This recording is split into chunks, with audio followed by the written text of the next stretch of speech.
Welcome to CME on ReachMD.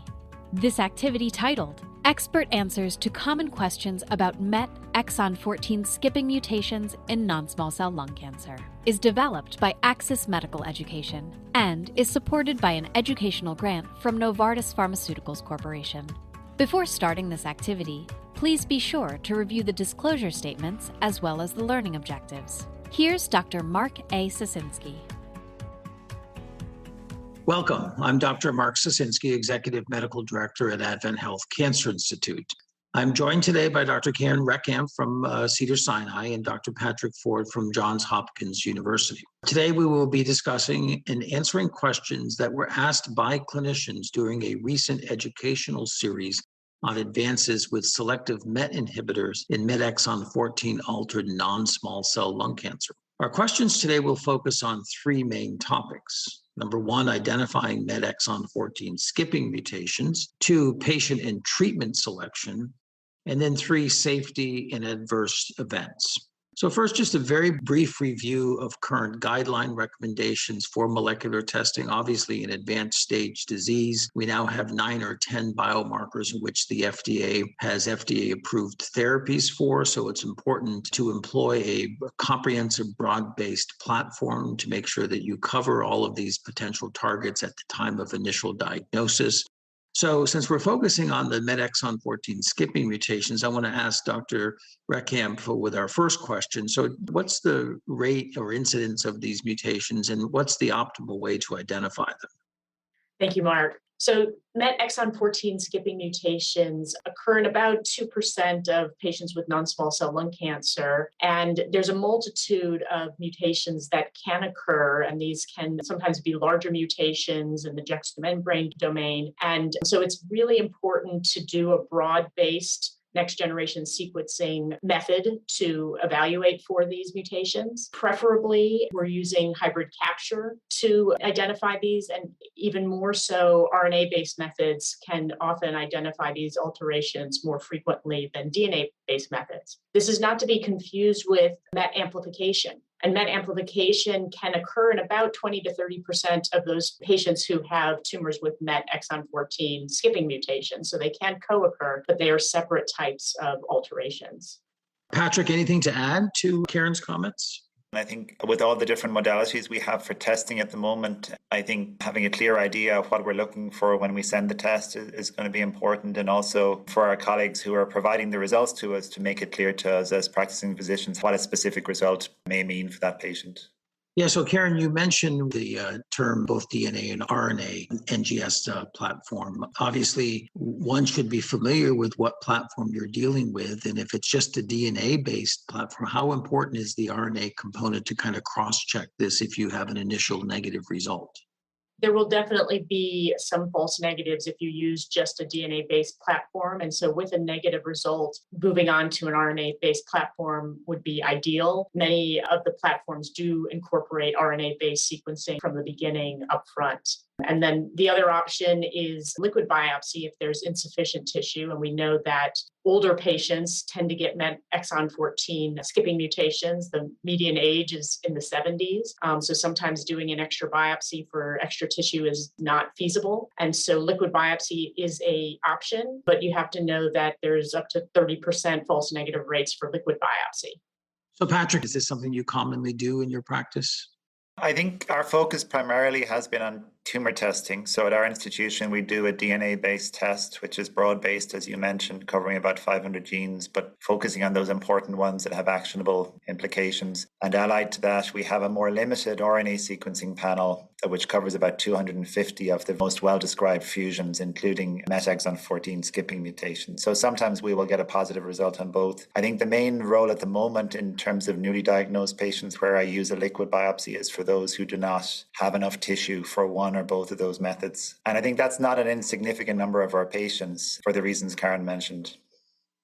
So again, the reason we're testing for these sorts of things is we have a number of FDA approvals if you identify them, and none of these FDA approved drugs, which are highly efficacious, can be utilized by clinicians unless you make the diagnosis with comprehensive molecular testing. I want to ask Karen, in some of the data that we saw with the MET inhibitors, these drugs were evaluated in pretreated patients as well as treatment naive patients. And as we see in most cases, you don't see quite as good of a response rate in the pretreated patients. What are your thoughts about this? Is just related to tolerance or resistance, or what are your thoughts?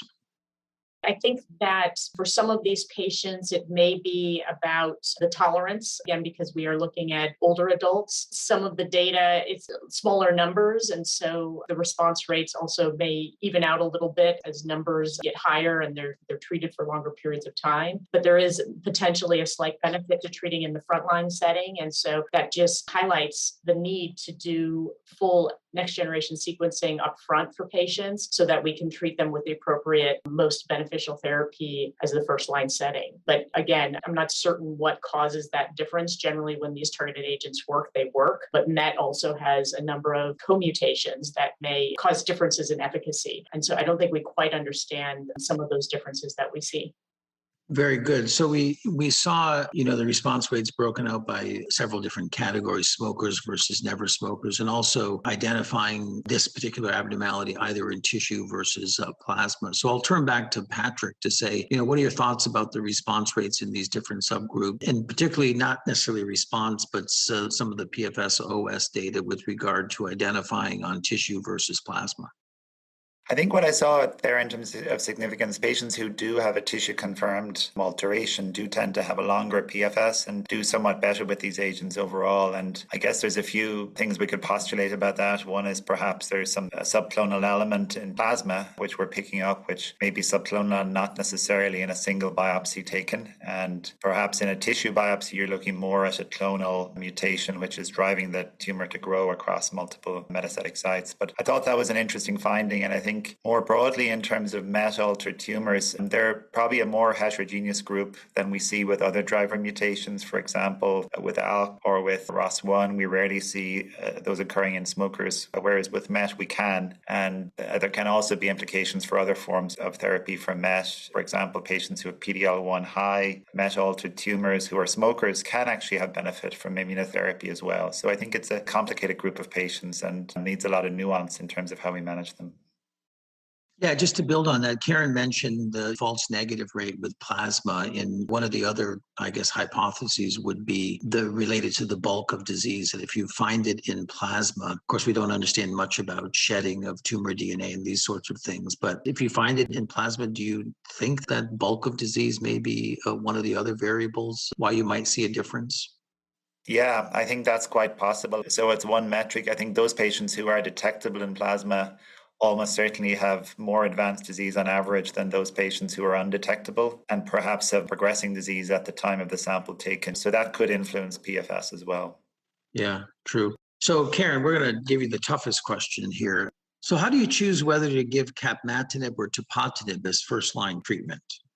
That is a tough question. And fortunately for our patients, these are excellent medications that are very efficacious, have CNS penetration, and are tolerable. And so for our patients, they're both very good options. There are subtle differences. They both have the toxicity of peripheral edema, which we'll talk a little bit more about in a bit. But the capmatinib is given twice a day. And so sometimes with compliance, that may be a little more difficult, but sometimes with dose reductions, that may be a little easier. And tepotinib is a once a day medication, so obviously a little easier to remember once a day. But overall, they're both very, very good drugs for patients with MET exon 14 mutations. Patrick, do you treat these patients until progression? Do we know much about optimal duration? Yeah, well, so for example, in the VISION trial, patients were treated until progression or unacceptable toxicity. But I think what I do tend to utilize with these patients is dose reductions, bearing in mind that these are older patients on average, for example, compared to our other targeted therapy patients, and they often have comorbidities. The toxicity I've seen, which has been most notable, is peripheral edema. It is relatively responsive to dose reductions, and that tends to be my first approach rather than stopping the drug or treatment breaks. But occasionally treatment breaks are needed, and I would not hesitate perhaps at a short treatment break and then trying to restart at a lower dose. What are your thoughts, Mark?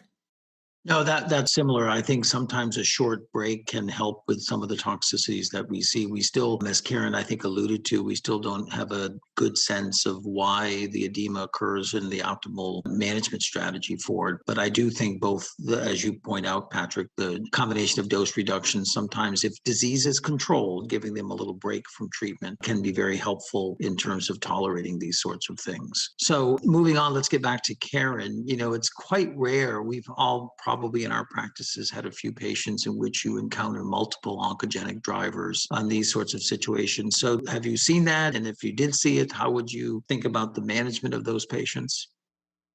So I would say de novo, I have not seen multiple driver mutations that include MET-exon 14. I have had a patient with an EGFR mutated tumor develop an MET-exon 14 as a resistance mechanism and have successfully given both MET inhibition and osimertinib together, and it's been tolerable. And we have some examples of that for patients who develop MET amplification. But I generally, MET-exon 14 skipping mutations as a de novo alteration is a oncogenic driver and very uncommonly presents with other co-mutations that are oncogenic drivers.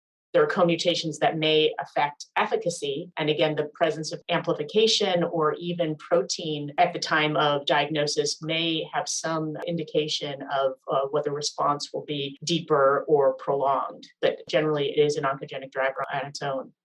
Yeah, I agree with you. I've not seen it in the MET-exon 14 space, but certainly in other spaces, we sometimes see these at the time of initial diagnosis. Karen, you made the point that these are both great drugs for this sort of thing. Any evidence that one may work after the other? Not to my knowledge and my experience. These are both very similar drugs and the toxicity is very similar. So when we see edema developing from one drug to stop and switch to the other, I haven't seen improvement or differences in that toxicity. Basically, all MET inhibitors cause some development of edema, and the edema occurs over time, and so the longer you're on it, the more prevalent it becomes. And fortunately for some patients, they can be on it even for years, but that edema you're continuing to manage. But I haven't seen any evidence that you can utilize one or the other to overcome resistance at this moment in time, and definitely looking at new generations that may overcome some mechanisms of resistance or potentially combinations as we see a multitude of resistance mechanisms starting to emerge as we utilize these medications.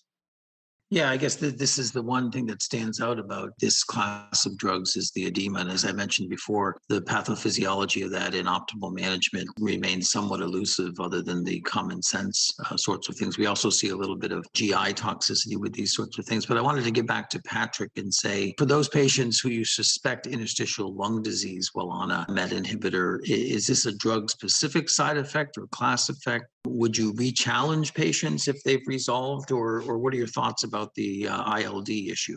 Yes, I think this is something, Mark, we've become more used to managing as oncologists over the last few years with immunotherapy and more recently with targeted therapies. So in particular, TKIs, for example, for EGFR. In the MET space, both of these drugs can lead to interstitial lung disease. And it can be difficult, as we know, to differentiate this out from the underlying lung cancer, from infection. But once we do that and we discover that we're attributing the changes in the symptoms to the drug, it's recommended that we discontinue the drug if drug-related ILD occurs. And in general, I would not recommend switching to, say, tepotinib if it happened on capmatinib or vice versa, because it is more of a class effect and something which can recur if the patient is treated, particularly if it's a higher grade event. Yeah, I would agree with that. And I would also agree or make the point that the same thing would be true for the edema. If you, say, develop edema on capmatinib to the point where you feel like you have to discontinue the drug, I don't think switching to tepotinib would be a good strategy because you would probably end up with the same degree of edema. So we're kind of getting toward the end of our time. This has certainly been a great conversation and opportunity to answer the questions we got from clinicians about MET-exon 14. I'd like to wrap up by providing a few take-home messages. And those messages would be, we can't emphasize enough the importance of comprehensive genomic testing at the time of diagnosis in advanced stage non-small cell lung cancer. Optimally, this should be by a DNA RNA-based next-gen sequencing platform, since there are 9 or 10 different alterations that we need to know at the time of diagnosis. If you identify a target, we have targeted therapies that are highly effective. We've discussed today 2 of them in the MET exon 14 space in terms of its activity, and that would be kind of following the paradigm of getting the right treatment to the right patient at the right time. So with that, I want to thank our audience for listening in, and certainly thank you, Dr. Forde and Dr. Reckamp, for joining me and for sharing your incredibly valuable insights and expertise. It was great speaking with both of you today. Thank you so much.